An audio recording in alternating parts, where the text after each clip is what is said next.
Welcome, everybody. We are going straight through to the first of our parallel sessions here. And this is parallel session 1C. So I hope you're in the right place.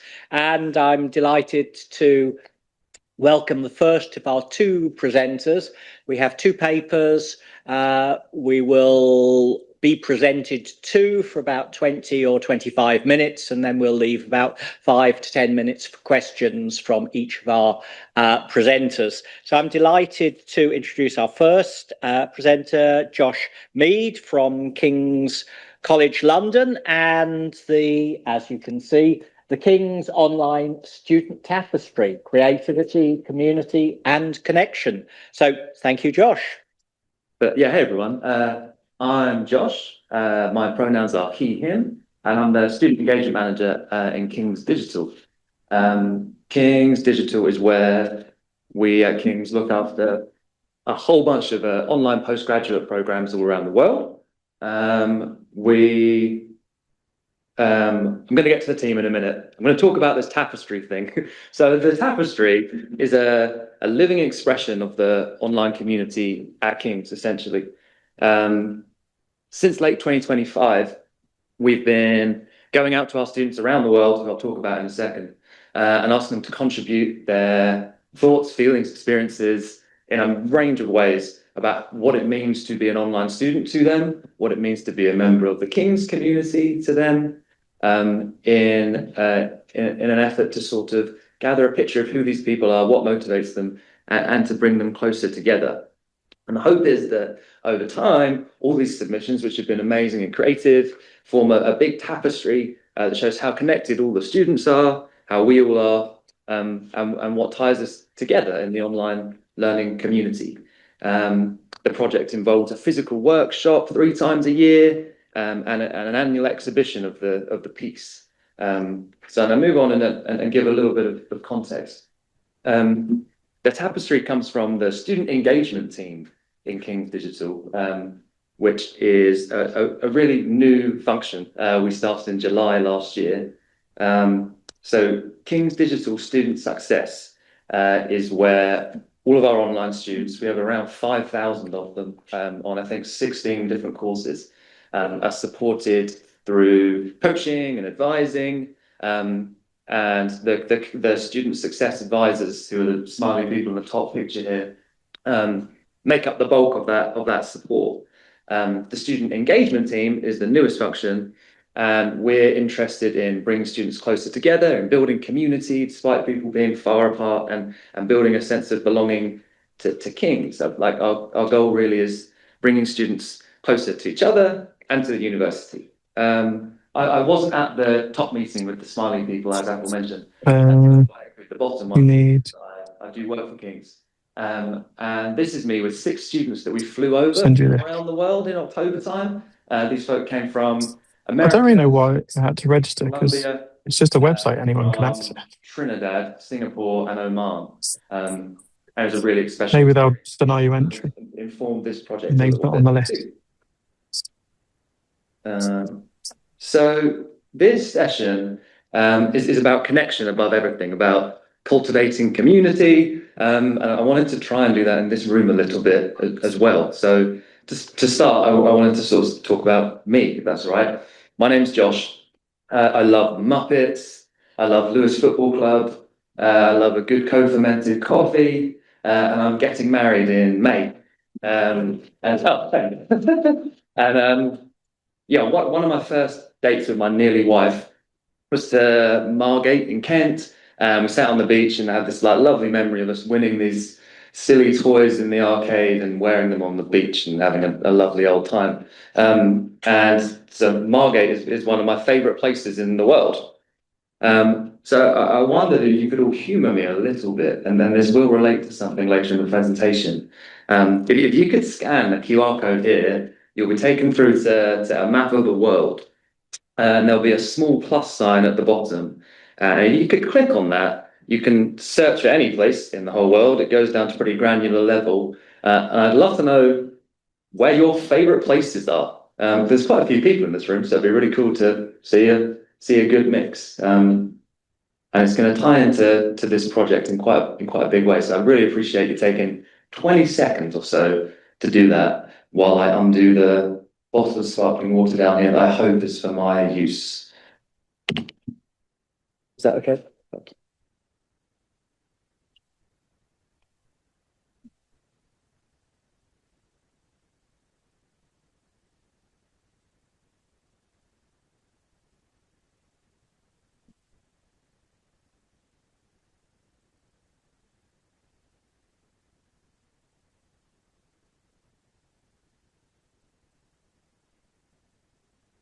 Awesome, thank you everybody. Really appreciate that. And I promise it is relevant somehow.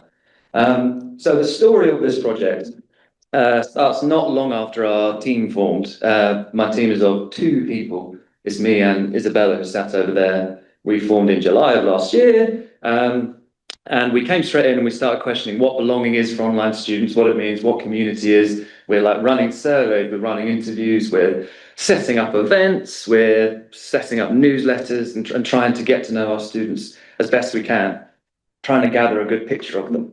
A lot of that happens anecdotally, which is an important thing behind this project too. But some of it happens through data. So we learned that we have students from over 150 nationalities in 153 countries, I think. And our students come to us from all kinds of points in their life and in their career. We have 16 programs, as I said, they stretch across 8 of King's 9 faculties. And I was so excited to get to know such a variety of people and experiences and dreams, and started to recognize that the last bit, the dreams and the aspirations and the reasons why people are doing this online study stuff, wasn't being celebrated quite enough at King's. So months pass and we meet students and we have some good conversations, some positive ones and some negative and some hard ones. And it starts to become quite clear that students don't know each other very well in an online setting, which perhaps is kind of obvious, but it really became clear that it's like working mums in Lagos and in Llandudno didn't recognize that they had something in common, you know, and the same went for like people straight out their undergraduates and like big SVPs of big scary companies, who had so many things in common that could resonate and really amplify their experience in a positive way that wasn't happening. And this was kind of reflected in some data too. So just 43% of online students in our last PTED scores felt part of our community at King's, and that's compared to nearly 70% of our in-person students. So I meet more and more of these students and start to pull together some kind of working hypotheses, if you like. Now, 4 big challenges started to define our understanding of the online student experience. And namely, that the students felt disconnected, that they weren't immersed in the same way as an on-campus student, that they didn't feel celebrated in a meaningful way, and that they didn't feel visible to each other, but also to students on campus who are also potential friends, collaborators, and whatever else. And so we take these assumptions and I kind of look for some more data to try and inform them better. And more ideas started to tumble out, which was helpful. So at King's, we keep a feedback log, which our advisors populate through conversations with online students. And loads of comments come through in my first 3 months at King's around people not knowing their peers. So that felt like a big one. We started to think about students' immersion and what that meant. And started to recognise that it's not a student's fault who studies online, that they're not immersed enough in King's to find out about the library and the students' union, about the careers service and whatever else. And it felt a little bit like there was a slight attitude of, well, we offer all this stuff to the online students, it's not our fault they don't take it up. And I wanted to kind of do something to challenge that.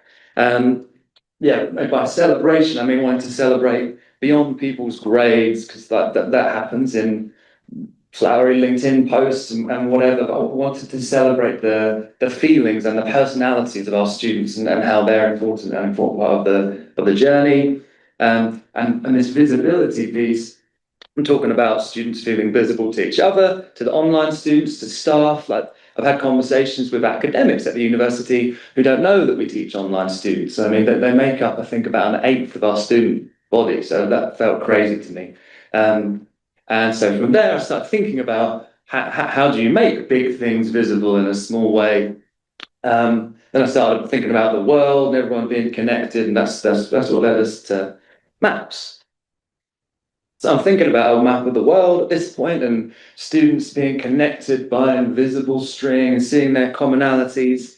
And it was at that point that we flew the Smiley students over, and I got chatting to them about it a lot, which was really nice.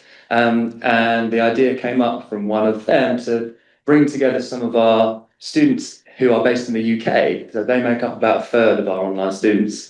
To do some crafting together and get creative and express themselves through that. And I really liked the idea. But I recognised that I wanted to include students around the world as well, students who couldn't get to London or to the UK. So that helped us kind of move on a little bit. And at this point, I had basically what is included in the abstract that I submitted, which is that we wanted to pull together some kind of creative piece where students feel visible and seen and heard, that helps them connect to each other and to Kings. But at this point, I think we had maybe 4 submissions, having had our form open for a couple of weeks. And I anticipated hundreds to flood in the weeks that followed. And the next few slides outline how that plan did and didn't come to fruition, and what it meant for amplifying student voice. I've realised at this point that I'm not going to be able to navigate to the picture of that map you were all populating in the way that I thought I would. So I might have to get my phone before the end of this presentation, which is sat in my bag, to make the point I wanted to make on that, but I will do that. I'm going to hark back to this when I've travelled and got my phone. Sorry, I should have been prepared there. But we had our idea for the tapestry at this point. And so we set up a form. We explained what it all is. We set up meetings, and loads of meetings with people around King's about the 200-year history of the institution and how in that time we've got quite good at making in-person spaces for students, and setting up all kinds of things that'd be like brilliantly helpful for people all around the world, but that we're not opening them up to online people in the right way. Some of those conversations were really good, some not so good. We put the idea in newsletters and emails. We asked our advisors to share stuff. Our applications were open for 2 months, and we received 14 submissions, and 26 people dropped a pin onto a map like I asked you to do just now, which is lower than I'd anticipated. And yet, there was real value in the submissions. We took them to the King's Students' Union, which is a team that our King's Digital Directorate had never really collaborated with before. So it was an exciting new friend to make. They saw some potential in the idea. So we set about putting together some kind of workshop together. But we were really pleased with the quality. And sorry, I'm going to walk amongst you to get my phone, but please read these quotes on the slide here. We were really pleased with the quality of the submissions. Oh, amazing! Someone has brought it up. Thank you so much, whoever's clever and done that. Fantastic. Oh, wow. Okay.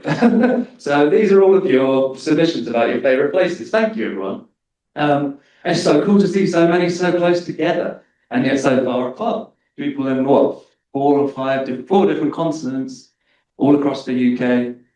That's really special. Thank you. The point that I wanted to make there is that by seeing that you're in a room, a virtual one or a physical one, with people who love the same country as you, the same city as you, probably ate the same food on their travels to that favourite place, might make you feel a little bit closer together, even if that's somewhat of an intangible feeling of belonging, because KPIs are very important, data dashboards are very helpful, metrics are very effective, but I wanted that feeling of seeing yourself in somebody else and hearing someone else's experience to be the measure of success kind of in this project. So hopefully you felt a little bit of that a second ago.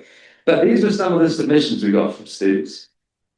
We asked them to submit whatever they want, photos, donuts, poems, songs.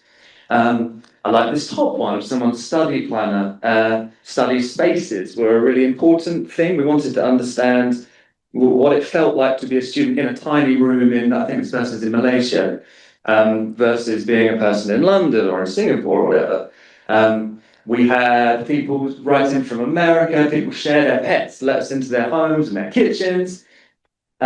People write in saying that their studies make them feel strong. This is really nice feedback, and universities like feedback.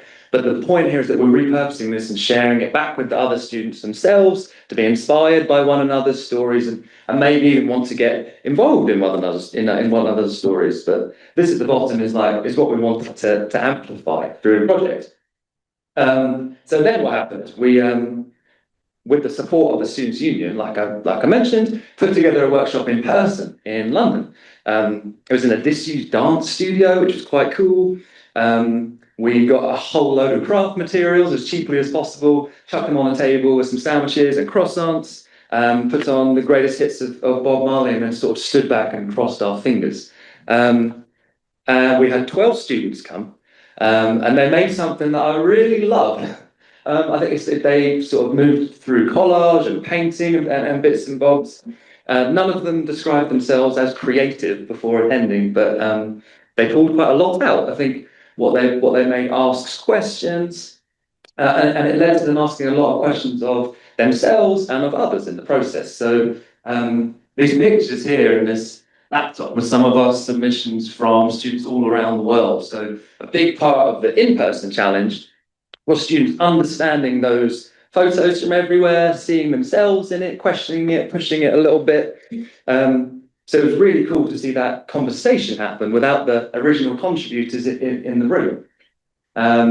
We had a great old time. Of course, it was only available to students who were able to travel to London. But the hope is that by pushing this piece out there, continuing to add to it and continuing to add to our online map, which is where the initial contributions happened, we can complete a sort of connection loop for students, where students are submitting their own accounts, journals, feelings, whatever it might be, seeing from wherever, from Oman, seeing a student in London turn it into a funny collage, then seeing it put back on the internet, seeing it in conversation with other peers, seeing it used as a tool in inductions, in welcome webinars. We're going to be exhibiting the physical piece at graduations and welcome weeks. That's the broad gist, is that this breeds something exciting and tries to close that connection loop.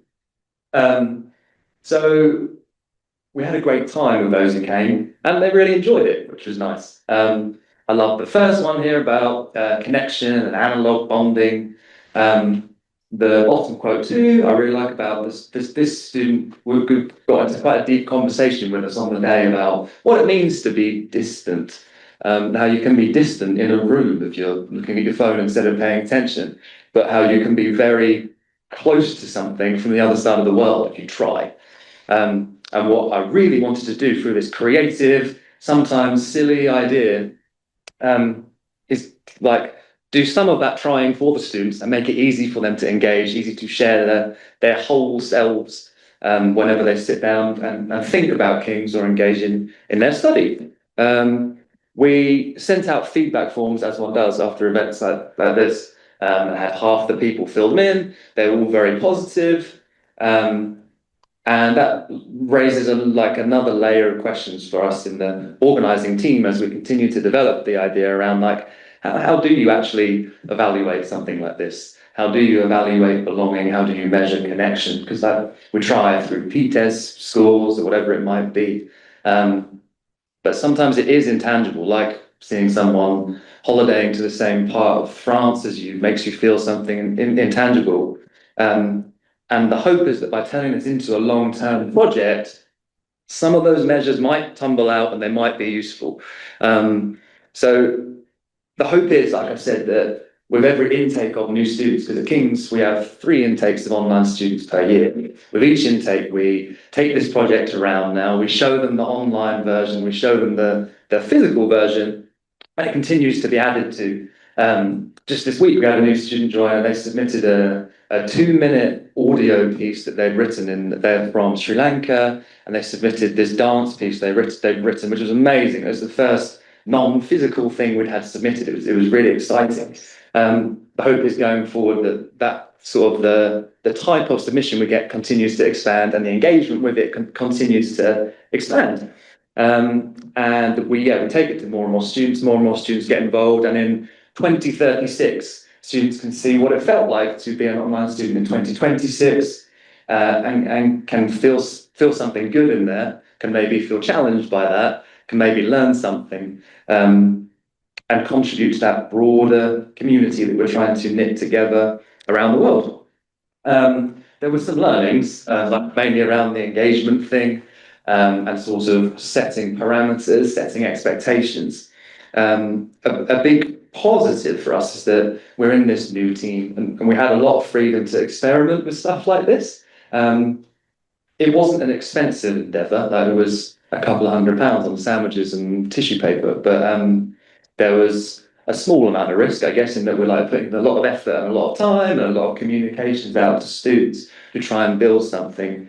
And the most valuable lesson we learned there is to keep this kind of thing sort of low stakes. A big positive from the people who had engaged around the world and came to the online workshop was that they're very busy, important people with not much time, and they like to just do something low stakes and feels a bit silly. It was really important to give them that space, we learned. And in doing so, we're kind of trying to define a new personality for student engagement around the world. Because some students coming to an institution like King's do feel a pressure, do feel scared, and don't often get spaces to meet other students when it's not related to their learning. So that was a really cool part of it. And also going forward, the hope is that this touches more and more students who don't know that online students exist.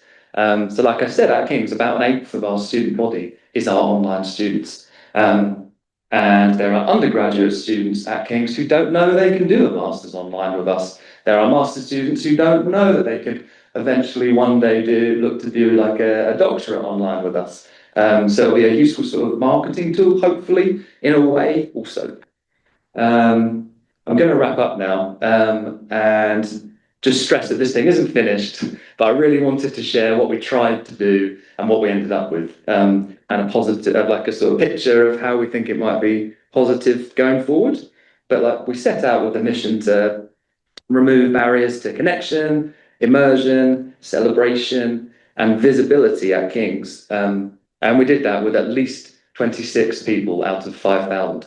And we hope to continue growing that number as we go. But yeah, thanks so much for your time. Appreciate it. And any questions?